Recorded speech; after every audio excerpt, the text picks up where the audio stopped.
Good evening, everybody. The Music Fan is back, bringing smiles to the faces, knowledge to the people, and most importantly, music to the masses.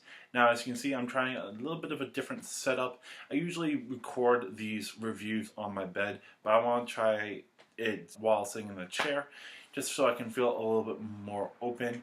And yeah, I hope you guys like this setup a little bit better. As you can see, my room is big, but not big enough for a lot of interesting camera angles. Anyways, I am back with another Are You In? And this time I'm talking about another album that dropped on October 12th to finish up the rest of my old reviews I need to take care of. So, today I am reviewing 21 Pilot's newest album entitled Trench. For those of you who don't know who 21 Pilots are, I'd be surprised if you didn't, but they are an alternative hip-hop slash indie pop, electric pop, pop rock band from Columbus, Ohio. Their duo consists of Tyler Joseph on lead vocals, piano, keyboards, synthesizers, ukulele, and bass guitar, and Josh Dunn on drums and percussion. Their previous albums include 21 Pilots in 2009, Regional at Best in 2011, Vessel in 2013, and Blurry Face in 2015. Now, for me, I have only heard a few of their albums, but I love a lot of their stuff. Vessel, of course, their breakout album, and an amazing one at that. I love a lot of the songs on there. Holding On To You, Migraine, House of Gold, Car Radio, a beautifully dark song. Semi-Automatic, Fake You Out, Guns for Hands. I would say the back half of the album isn't as strong as the front half, but it was in my top 50 of the year. I love their melding of rap and electronic and rock into everything, and even having some more sappier songs like House of Gold, which is still beautiful. And I love Tyler Joseph's flow on a lot of these songs, especially on Ode to Sleep and Migraine. Just the flow on Migraine alone is a really, really interesting flow. And Tyler Joseph shows off his vocals pretty well as well on songs like Guns for Hands and Semi-Automatic and Fake You Out. I think it's a very, very interesting album. The next one, on the other hand, Blurry Face, is a little bit of a mixed bag for me. I like a lot of it on there. I like Stressed Out, Ride, Tear My Heart, The Judge. I like a lot of these songs, but it's not as memorable to me. I think, again, it suffers on the back half of the album, and I think a lot of their radio hits are a little bit more simplistic and don't have as much as the edge of some of the other songs on Vessel. But at the same time, there's ones that have even more complexity to it. Songs like The Judge, where it changes the timing of it halfway through and changes the feel. Or Ride, I think is an interesting arrangement, even if it is simplistic. It's a very hit or miss album for me. I think on the whole, Vessel is the more complete work, but I think Blurry Face tries to do something a little bit different and doesn't necessarily get there. So when I heard that they were putting out a new album this year, I was excited, but also hesitant after I heard the first two songs. I wasn't a huge fan of Jumpsuit, and I wasn't a huge fan of Nico and the Niners. I didn't at first understand that there was a concept to this album, and for me, I felt like it was going back again to these more simplistic arrangements and not as interesting. I thought Jumpsuit had a little bit of potential, but that was basically it. And then Nico and the Niners, I didn't really like the melody from most of the song, but still took a look at it, and here are my thoughts. So first off, what you need to understand about this album, that it is an actual concept album. I don't know enough about it to be able to spout out everything, but here's what I can understand about most of this album. And if you want to look up more, there are videos that you can look at. There are websites that you can go on that explain more fully what this album is about. From what I'm understanding, that there is this world called Dima. Then our main character, Clancy, is stuck in this world, Dima. And at first he really liked Dima, but then he got disillusioned to the idea of this place, and he's trying to escape with the help of the Banditos, who are there to help him get out of Dima by any means necessarily. There's also these 9 bishops, if you will, that are controlling Dima, who shape Dima to their will. And the only way that you can get past these bishops is with a certain type of yellow that they can't see. Hence the jumpsuit that they wear in a lot of the music videos that are yellow. That is the idea of a lot of this. And if you read it more closely, it ties into the idea of depression and the idea of never getting out of depression, and specifically talking about Tyler Joseph's depression. And it's a very interesting allegory, taking the idea of depression and the depressive mind as a world that you are trapped in and trying to get out but not always being able to succeed. And that flows through this whole entire album for the most part. You get the beginning song Jumpsuit, where it is talking about the idea of using the jumpsuit to hide from these bishops of Dima, which again talks about using more of a distraction to hide yourself from depression. I still don't really like the song that much. I enjoy a little bit of the building of this song. I like the bass part on it. I think the drums are interesting, but I don't think it builds enough until the end. I don't think the bridge is that interesting, and when it actually does build, it goes by so quickly. And when they get to that last chorus, I think it just goes way too quickly. I wish it was there a little bit longer, but it's not a bad opener. Then you get Levitate, which is talking about trying to keep one's mind above the problems of life, but only levitating rather than actually being able to fly away from it. So like, you know that it's still there, and you know that you are eventually going to get hit by this again, but you're levitating over the problems at this point in time. I love the flow on this song. It's some of Tyler Joseph's best flows, especially on the chorus talking about levitating. I love the flow. It's just incredible, and it's interesting as well. The arrangement isn't as interesting, and the song isn't that long, but is one of the highlights because of just how cool the song is. Then you go into Morph. It's talking about the idea of morphing into somebody else to get away from depression, to kind of, again, trying to use a way of getting away from depression rather than battling it on its own. And it's talking about the idea of death, and it's talking about the idea of love, and a lot of very interesting concepts. The flow isn't as strong as Levitate, but the whole entire rap on its own, fantastic. And it's probably the best arrangement so far. The beat is catchy, the piano chords are very nice, and there's this really interesting triplet melody line in the intro and the outro that I really like. One of the more solid ones on the album. Going through this album, you're going to get a lot of these ideas about talking about depression and talking about life, and on the good sense and the bad sense, where you're talking about ways of coping through these mechanisms of depression. Songs like My Blood, where it's from the perspective of Tyler Joseph's brother Zach, and he's talking about how he'll always have his back through all these times thick and thin. Chlorine's this idea of using music as a way of combating depression for a minute, and sometimes Tyler Joseph is talking about the idea of how this music is a double-edged sword, where he loves it and it helps him a lot at times, but also it's his moneymaker, and sometimes it is the cause for his depression and for his anxiety.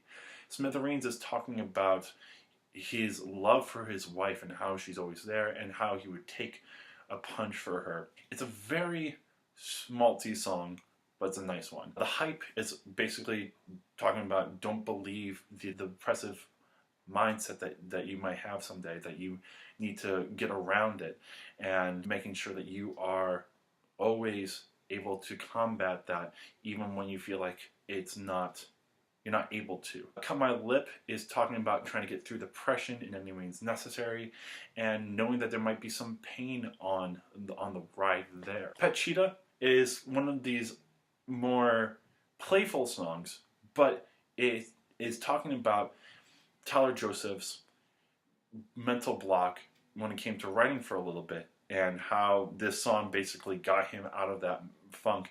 And it's a very funny song at times. We're talking about pet cheetah named Jason Statham, And I think it's just his way of clearing his mind and able to get past where he was before. And then Legend is talking about his grandfather who passed away and knowing that he cared about him, even though he may not have been able to show it. And with his grandfather, his grandfather died of Alzheimer's complications, and he's talking about this battle that he had of wanting to be there for his grandfather, but also hating the fact that his grandfather couldn't remember him, and wishing that his niece was able to meet his old grandfather rather than the one that succumbed to Alzheimer's. There's a lot of different angles about, first, of trying to battle depression, as well as his ways of getting past it, and maybe even some of the root causes of his depression. There are also songs that are more tied into the storyline of this Clancy fighting against the bishops with the banditos. For example, you go to Nico and the Niners, and it's talking about the banditos helping him getting out of Dima. Bandito itself is talking about Clancy becoming a bandito to just escape Dima and do whatever means necessary. And then the final song, Leave the City, is talking about the fact that he will eventually be able to leave Dima, just like he'll be eventually, hopefully, be able to leave this depressive state for good. But knowing that it's going to be there and that he has to be fine with it. I think it's a very, very interesting closure, kind of like going back to earlier in the year when we were talking about Year of the Tiger, where Miles Kennedy song One Fine Day, it's talking about again that he's better, but knowing that the being better is always a process, just like Leave the City. There's one other song that I have not talked about just yet, and it is the most interesting one on the album to me. It's my favorite song on the album, arrangement-wise and lyrical-wise. This song, Neon Gravestones, an incredible, haunting song. It kind of like has the idea of car radio at points with its openness and its message. And the message is something that I've probably never heard before put so eloquently on this album. It's talking about the idolizing or the beautification of suicide young, dying young, and how that changes the narrative of someone's life. People who have passed away, who weren't necessarily great in the limelight, are now heralded as these unsung heroes, or these people who died too young and never made it. And it's talking about the glorification and the beautification and the Hollywood nature of these deaths. And how he's talking, like, trying to be like, don't gratify, don't make this more as important as it should be. Talking about more about the suicide itself rather than the person who died. He even brings up the idea that if he died now, he may get a cult following, and he's struggling with that idea. He's saying that if he dies now, that to promise him that they will forget about him and that he can move on to someone else rather than glorifying what had happened.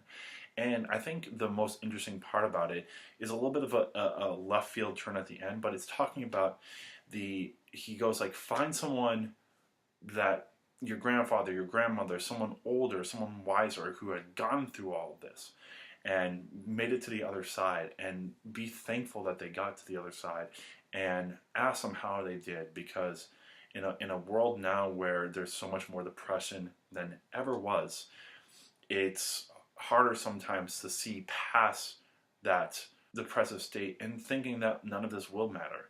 Especially in a world of more instant gratification with technology, it gets harder sometimes to be able to push back and be happy with what you have, and know that whatever you're going to do, it's going to take time. I struggle with it. I know a lot of people who do.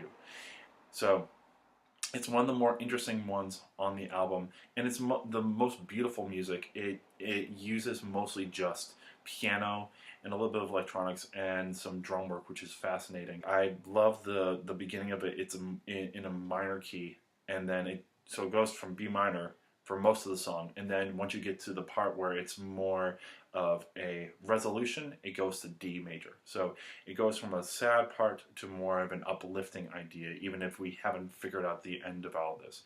In terms of the music, a lot of it is more spacious. A lot of it is more simplistic comparatively to Vessel. I think Vessel had some of the more complex nature in their music. Blurryface kind of like blurred that line, and then this one is probably their most simplistic when it comes to the music. But that doesn't mean it's bad. There's a lot of good songs on here. Leave the City, for example, uses mostly just piano and a very interesting drum line, but what I love about it is it builds very well, and in the bridge it builds these harmonies on, and it keeps building, but never actually reaches a climax. It actually goes back down to the beginning feel. And there's another really good line on here, kind of like the outro of Neon Gravestones. There's an outro line of him talking about that he wanted to change of pace because he couldn't stand the pace of change. I think that's a very poignant phrase when it's talking about sometimes we get caught up in all the change that's happening around us without actually being able to change ourselves, and just that itself bringing people down. I think that's a very poignant message on depression. I love the music of Bandito. I think a lot of it's very interesting. There's some very hard-hitting drums. I love the beautiful arrangement, as well as a lot of the interesting harmonies on this song. I think the rap part's pretty good. I just don't think that the verses are as interesting, so it's a harder one for me to judge, but it is still one of my favorites. Cut My Lip has more of this reggae feel that you've heard on previous albums, like the song Ride or The Judge, and I think they do it well. I think it's heavier than some of the other ones that they've done before. I like the harmonies on there. I like the bridge parts. I think it's one of their better reggae feels. The Hype itself is one of the more poppy ones, but I think it has a very strong ending part when the ukulele comes in. The beginning part isn't as interesting, and that brings it down a little bit, but not a bad song. My Blood has this more indie rock feel to it, a little bit more funky than the previous songs, and it doesn't start well, but I think once you get that bass part and the drum part in, it's absolutely solid. It's one of the better songs on the album. The falsetto in the chorus is absolutely beautiful. I love how Tyler Joseph uses that, as well as the rhythmic ideas on the melody in comparison to the chorus. I think it's a killer song, even though it's very simplistic. And then the other ones aren't as strong. Like I said, Smithereens and Legend, very nice sentimental songs, but are some of the shorter ones and aren't as interesting when it comes to the arrangement. It's kind of schmaltzy at times. I do like this chord progression on the end of the chorus in Smithereens, where it goes from A to B to F sharp, all major chords. I think it's an interesting one when you compare it to the rest of the chorus. But again, not so interesting. Legend has some nice ukulele parts and some nice horn parts, and it does have some nice falsetto from Tyler Joseph. But all in all, again, another one that isn't interesting enough on its own. I think it's all right, but it's all right because it was short. Pet Cheetah is one of these darker, funnier ones, which I love the rap part on it, and I like the outro of it. I don't think the verses are as interesting. And then Nico and the Niners and Chlorine, some of the weaker songs on the album. I do like the rap from Tyler Joseph on Nico and the Niners, but to me, the rest of the song is I don't like the melody. I like the drum part, I like the bass part, but that's basically it. And then Chlorine, to me, is the most throwaway song on the album. I do like the sentiment of what it's trying to put out there, but for me, it's kind of too poppy, and it's too long. The outro is like, you feel like when you get to the end of the song and then you get to the outro, which is slowed down, that outro is about another minute and a half, and it just doesn't work for me. It's not interesting, it's not memorable. I know that other people might like it, I personally don't. So all in all, a very solid album. I didn't like it necessarily as much the first time, but after being able to read through what this album is about and listening to what this album is about, once you get that context, it's a much stronger album. I don't think it's the most interesting musically. I still prefer Vessels. I still prefer songs from Blurryface. But I think when you put everything together, it is their strongest album lyrically. I think it's deals with a lot of interesting topics in a very interesting way. The fact I've never heard a song quite like Neon Gravestones is a testament to what Tyler Joseph has felt and how he can portray it. Because there are times where I have had thoughts like that and have never been able to find the right words to put it down. That third verse on Neon Gravestones is some of the best work that he has done. The lyrics on Leave the City, the lyrics on Levitate, the lyrics on Jumpsuit, a lot of really, really interesting lyrics. I think that for the most part, the lyrics are the main focal and make this a better album than if it was just the music and kind of the lyrical content on Vessels.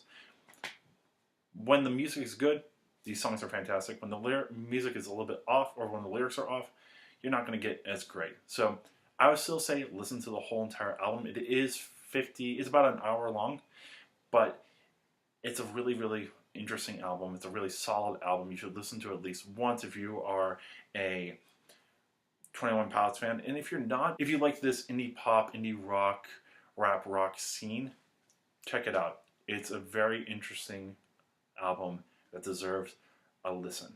So that is my time. Thank you so much for watching. If you do like this album, give this a like. Let me know what you like or hate about this album. Tell me about other albums that you'd like me to review from this year or things I can do better for the future. Share this with your friends. Subscribe to my channel. And most importantly, just keep on watching. So there will be 3 little annotations for you if you haven't seen them yet. Middle is the subscribe button. If you haven't done so already, give it a click so that you can be informed on all the rest of the videos I'll be doing. Even if you click the bell, that will let you know every time that I put up a new video. There will also be a link to all of the songs on this album, as well as all my other RU-ins. If you like what I'm doing, haven't seen the rest of them, I would highly recommend it. That ends all the stuff that we're supposed to do from the last couple of weeks. Now we're going to be back on track. Tomorrow or Thursday, I'll be back with another RU-in, something from earlier in the year. Then I have part 4 of the Digging Through Discographies with Hawken coming out on Friday or Saturday. And then on Sunday, I will be back with one more RU-in. But until then, this is the Music Fan signing off.